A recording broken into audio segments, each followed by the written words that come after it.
মোহর কত? হ্যাঁ, 15,000। যুবকরা মোহরের অঙ্ক শুনে সবাই খুব আওয়াজ দিয়ে উঠেছেন। সন্দেহাতীতভাবে এটা একটা দৃষ্টান্ত। বিয়ে দেরি করার মতো ভুল কাজ দুনিয়াতে আরেকটা নেই। 22 বছর বয়সে বিয়ে করেছি আমি, 22 বছর বয়স। বইয়ের কথা মতো চলবেন, কোনো অশান্তি হবে না। Mind it. বিয়ে পড়ানোর পর আমি সবাই এই ওসিয়ত করি, সংসারে অশান্তির মূল কারণ বউর কথা না শোনা। মোহর কত? হ্যাঁ, 15,000। যৌতুক কত? নাই? শিওর?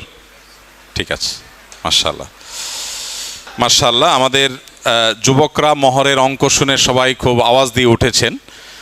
সন্দেহাতীতভাবে এটা একটা দৃষ্টান্ত।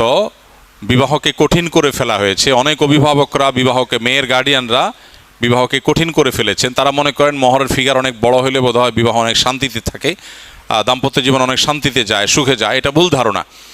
বরং ইন্না আযমান নিকাহি বারাকাহ আইসারুহা মাউনা, যে বিয়েতে ব্যয় কম হয় সেটা তত বেশি বরকতময় হয়। মোহরের পরিমাণ ফিগার অনেক বেশি হলে যদি বরকতময় হতো, সাহাবা একরাম বলছেন, তাহলে মুহাম্মদ সাল্লাল্লাহু আলাইহি সাল্লামের মেয়েদের মোহর অনেক টাকা ধরা হতো।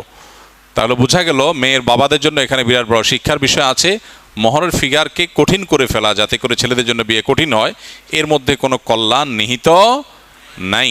আমরা দোয়া করি এই বিবাহের মধ্যে আল্লাহ তাআলা পরিপূর্ণ বরাকাত দান করুন এবং মেয়ের বাবাদেরকে আল্লাহ তাআলা হেদায়েত দান করুন।